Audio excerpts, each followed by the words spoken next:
"I consider this disloyal," Victoria said, her voice like ice as she stared at me from behind her imposing mahogany desk. "After everything Harbor Point Communications has done for you." I sat across from her, clutching my purse tightly to stop my hands from shaking. The shock of being called into her office at 9 a.m. on a Tuesday had worn off, replaced by a heavy knot in my stomach as I realized what was happening. "Victoria, No," she cut me off, her perfectly manicured nail tapping on a printed email. "Don't bother denying it. I have confirmation you interviewed with North Bay Solutions last Thursday. You took a half day for a dental appointment, I believe." My name is Addison Walker. I'm 31 years old and have dedicated 6 years of my professional life to Harbor Point Communications here in Spokane, Washington. In those 6 years, I've tripled my client portfolio, brought in millions in revenue, and earned the respect of every major account in our roster. But apparently, none of that mattered now. Security will meet you at your desk. You can collect your personal belongings, but your building access is revoked immediately. Victoria's voice was emotionless as she slid my company ID across her desk. "I've already disabled your email access." The injustice of it burned in my chest. 3 years. 3 consecutive years I'd come to this same office with meticulously prepared presentations showing my achievements, market rate salary comparisons, and requests for a well-deserved raise. 3 years of tough budget year excuses while Victoria announced record profits at quarterly meetings. I took a deep breath and stood up, straightening my blazer. "I understand." Victoria looked almost disappointed by my calm response. Perhaps she'd expected tears or pleading. Instead, I extended my hand across the desk. "I wish you and Harbor Point continued success," I said, my voice steady despite the emotional turmoil inside. She hesitated before briefly shaking my hand, confusion flickering across her face. As the security guard hovered awkwardly by my desk, while I packed my family photos and 6 years of desk plants into a cardboard box, I felt surprisingly calm. Colleagues shot concerned glances my way, but I smiled reassuringly at them. No drama, no scenes, just dignity. Walking out of those glass doors for the last time, the April sunshine warm on my face, I realized something important. Victoria thought she was punishing me. She couldn't have been more wrong.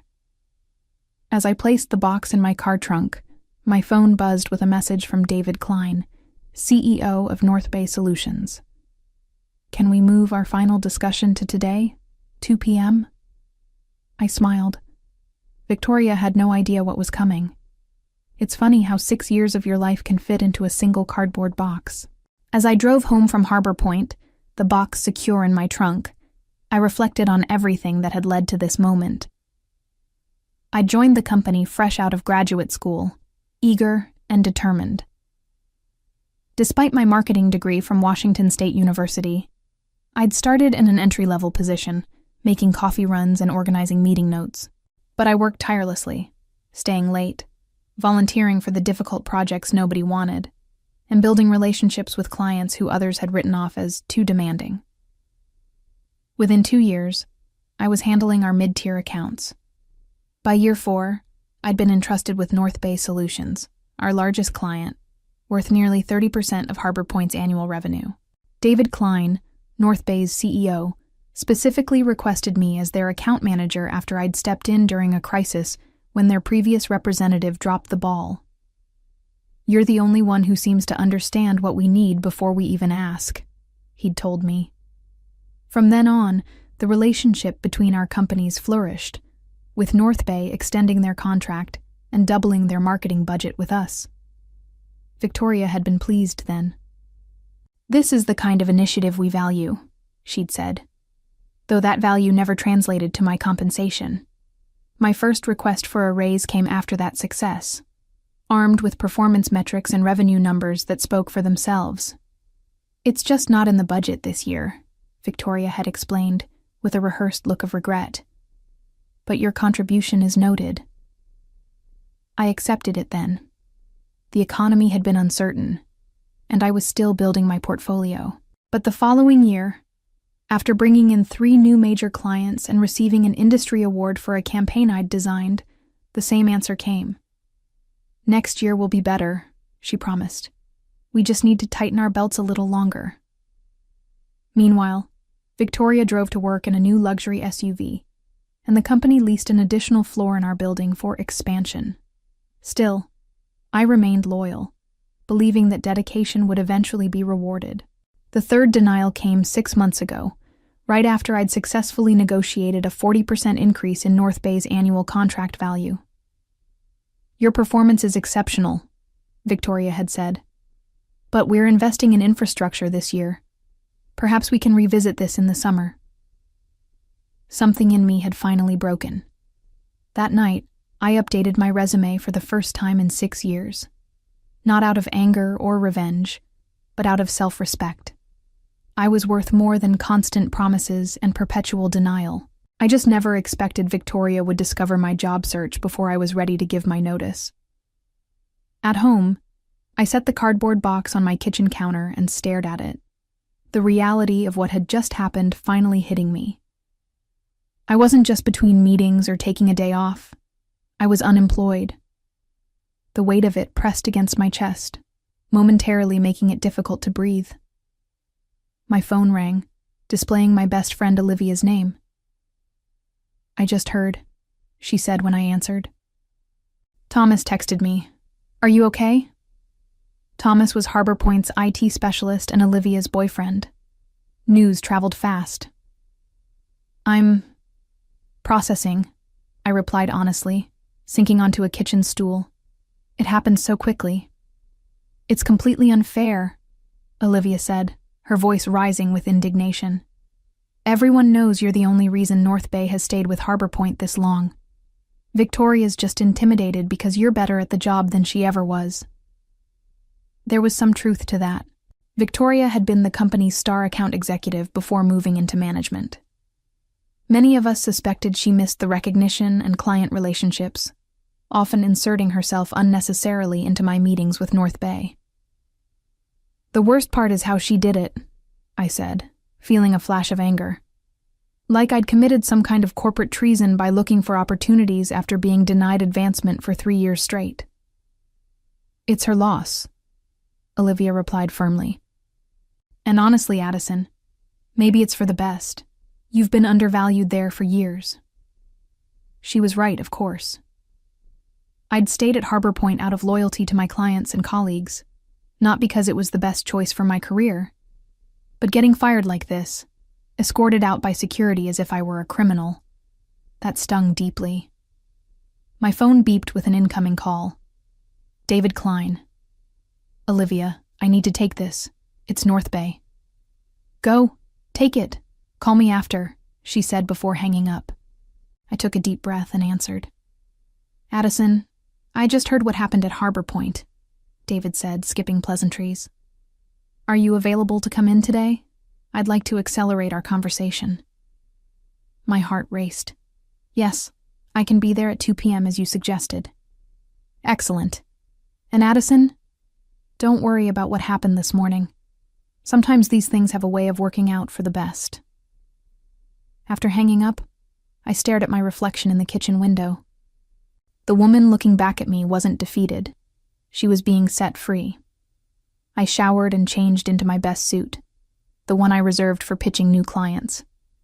As I applied my makeup, I felt a strange calm settle over me. Victoria thought she had punished me by firing me so abruptly, but perhaps she had done me a favor. That morning had been humiliating, but it had also been clarifying. I had given Harbor Point my loyalty, creativity, and countless unpaid overtime hours. In return, I'd been undervalued and discarded. Whatever happened next, I knew one thing for certain. I would never again give my best to people who couldn't see my worth. It was time to step into my power. The North Bay Solutions headquarters occupied the top 3 floors of a gleaming glass building in downtown Spokane. Unlike Harbor Point's dated office with its beige walls and aging furniture, North Bay embraced modern design, open spaces, collaborative pods, and walls of windows showcasing mountain views. As I rode the elevator to the 30th floor, I mentally rehearsed what I would say in my interview. I'd need to explain my sudden availability without sounding bitter about Harbor Point. Professionalism was key, even when discussing uncomfortable situations. The elevator doors opened to reveal David Klein himself waiting in the reception area. "Addison," he greeted me warmly, extending his hand. "Thank you for coming on such short notice." David was in his early 50s with salt and pepper hair and a reputation for being both brilliant and fair, qualities I'd come to appreciate during our 3 years of working together. "I appreciate the flexibility," I replied, shaking his hand firmly. "It's been an unexpected day." "Let's talk in my office," he said, leading me through the bustling workspace. Several North Bay employees I knew from our account work waved or nodded as we passed. David's corner office was modest compared to Victoria's showpiece, but infinitely more welcoming with comfortable seating arranged for conversation rather than intimidation. "Coffee?" he offered. "Please." Once we were settled with steaming mugs, David got straight to the point. "I received a call from Victoria Sanders this morning," he began. "She informed me that you would no longer be handling the North Bay account and that she would personally oversee our business until a replacement was assigned." I nodded, keeping my expression neutral despite the small flare of anger. Of course, Victoria would try to retain their biggest client herself. "What she doesn't know," David continued, "is that we were already concerned about our relationship with Harbor Point." This surprised me. Concerned? The latest campaign results exceeded projections by 23%. "The results were excellent," he agreed, "because of your work. But we've noticed changes at Harbor Point over the past year. Delayed responses, quality issues with anyone except you, and frankly, a sense that they're taking our business for granted." He set down his coffee mug and leaned forward. 3 months ago, our board suggested we explore other marketing partners. I resisted because of our relationship with you. You've consistently demonstrated an understanding of our brand and business needs that goes beyond the typical client-agency relationship. My mind raced. Was he saying what I thought he was saying? "When you reached out about potential opportunities here," David continued, "it felt like perfect timing. But I need to be clear about something. We were never planning to poach you. We respect professional boundaries too much for that. We were prepared to wait until you gave proper notice at Harbor Point." "I was planning to give 2 weeks' notice," I said, feeling it was important he knew that. "Once I had a firm offer." David smiled. "I believe you. Your professionalism is one of the reasons we're having this conversation. Victoria's decision this morning simply accelerated our timeline." He opened a folder on his desk and slid a document across to me. "This isn't an interview, Addison. It's a job offer. Director of Client Strategy. You'd be building and leading a team to manage all our external marketing partnerships and agency relationships." I glanced down at the paper, and my breath caught when I saw the salary figure. It was nearly double what I'd been making at Harbor Point, more than I would have even asked for in my most recent denied raise request. "This is very generous," I managed. "It's market rate for someone with your experience and proven results," David corrected. "Sometimes it takes leaving a situation to realize what you're truly worth." The offer letter sat on my kitchen table that evening, signed and ready to be returned tomorrow. I'd asked David for the night to review everything, though we both knew my answer would be yes. Still, taking time to consider major decisions was a professional courtesy I extended even when the answer seemed obvious. My phone had been buzzing all afternoon with texts from former colleagues at Harbor Point. Word of my firing had spread quickly, followed by rumors about my meeting at North Bay. I'd responded to a few close coworkers but avoided getting drawn into office gossip. A text from Thomas came through. "Victoria called an emergency meeting after you left, told everyone you were terminated for breach of company loyalty, and that we should all remember that Harbor Point rewards loyalty above all." The irony wasn't lost on anybody. I shook my head. Victoria was trying to make an example of me, but from Thomas's message, it seemed her approach might be backfiring. Another text arrived, this one from Jessica, our receptionist. She's been locked in her office making calls all afternoon. Looks stressed. Guess someone's worried about North Bay. I didn't respond. There was no satisfaction in Victoria's distress, only a renewed certainty that I'd made the right decision to look elsewhere. A company culture that valued loyalty but offered nothing in return wasn't one I wanted to be part of anymore. My phone rang.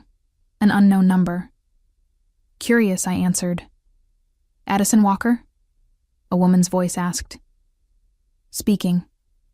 This is Elaine Winters. I'm on the board at Harbor Point Communications. My stomach tightened. Board members rarely involved themselves with employee matters. I understand there was an incident today regarding your employment, she continued. I'd like to meet with you tomorrow to discuss it. Victoria may have been hasty in her decision. So that was it.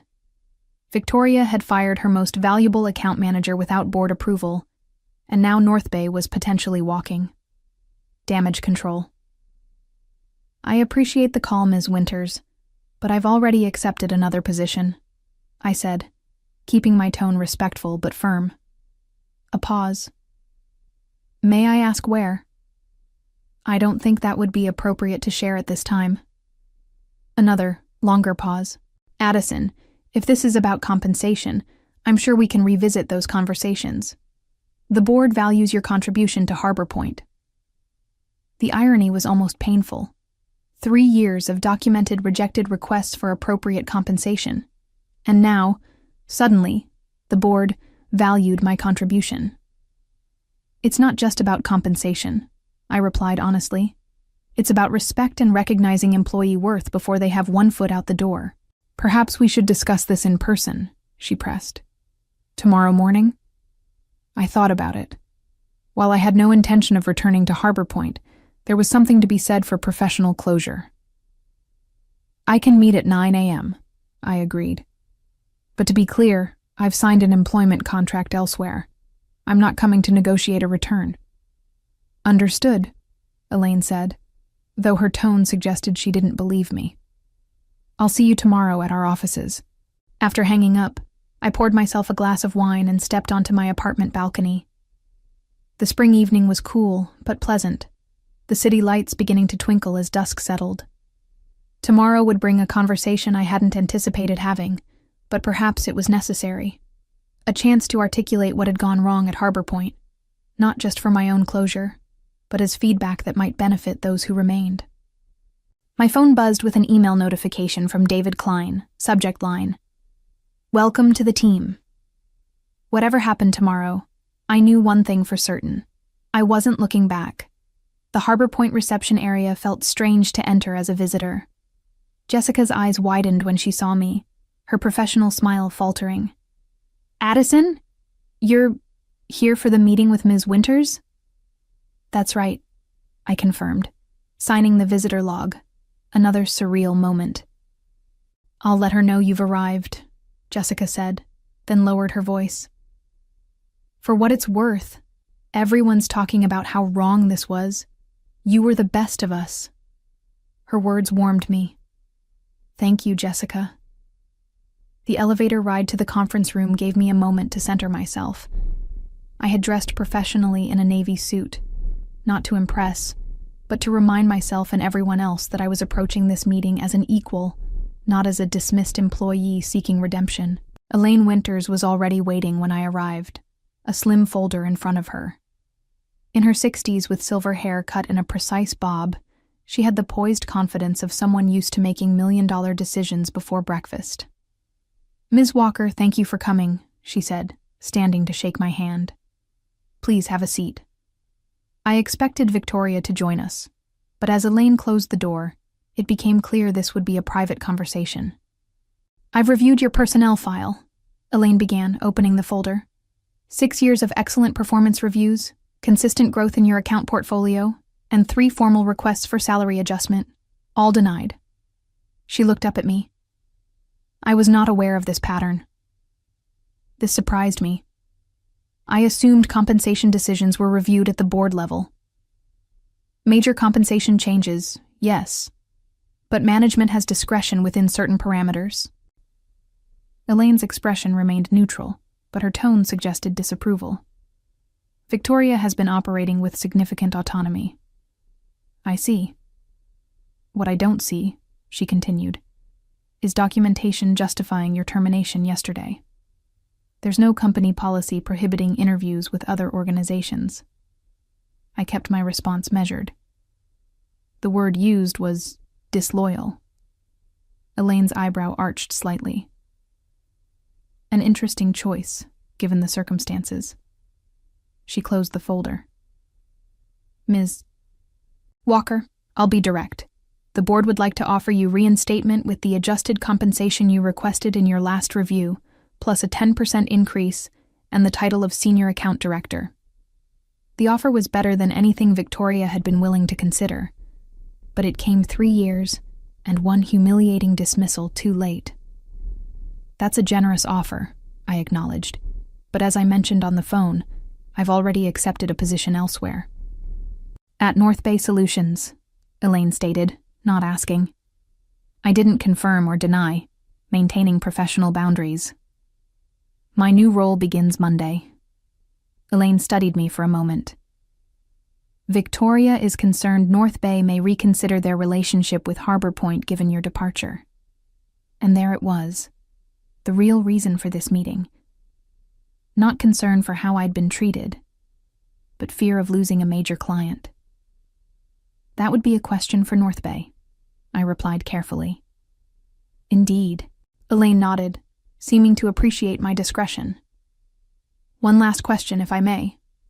What could Harbor Point have done differently to retain you? The question was unexpected but welcome. I took a moment to consider my response.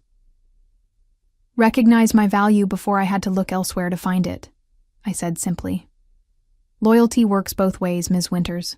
Harbor Point expected unwavering commitment while repeatedly demonstrating I wasn't worth investing in. That creates an unsustainable imbalance. Elaine nodded thoughtfully. A fair assessment. She stood, extending her hand.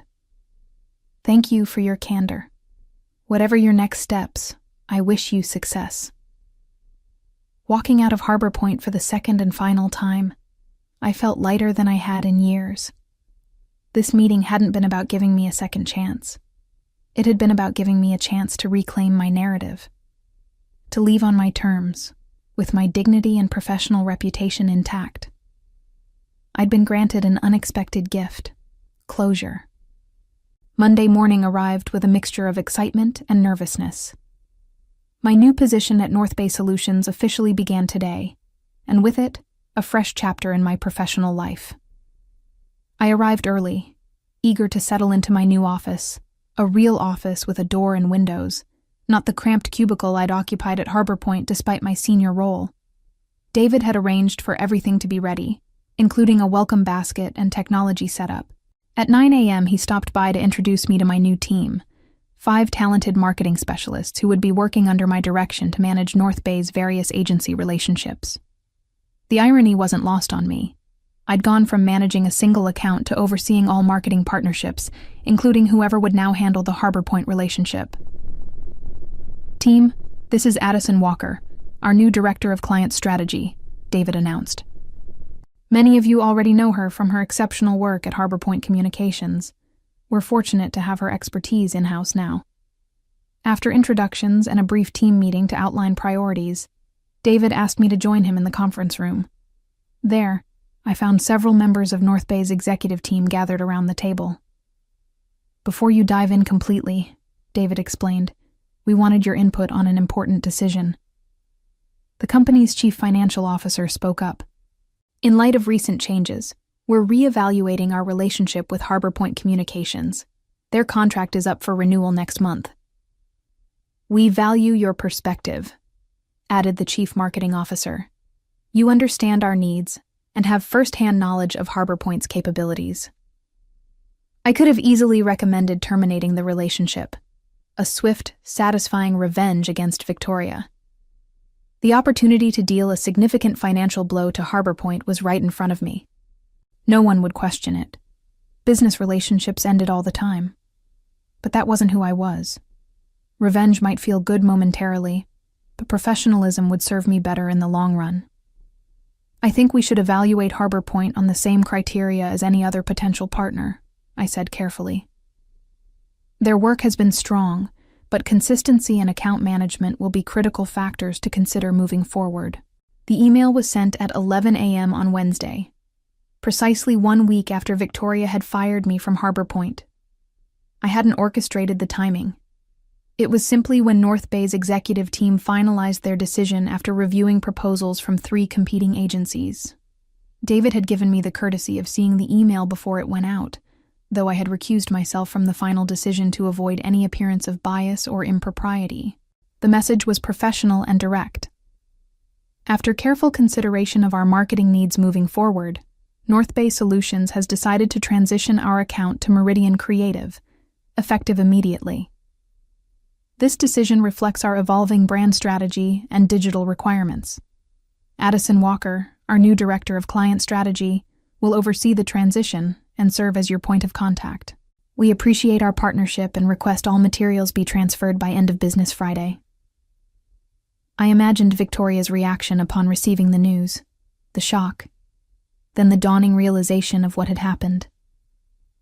Not only had she lost me, but now she had lost North Bay, a client representing nearly 30% of Harbor Point's annual revenue, and I would be the one managing the transition.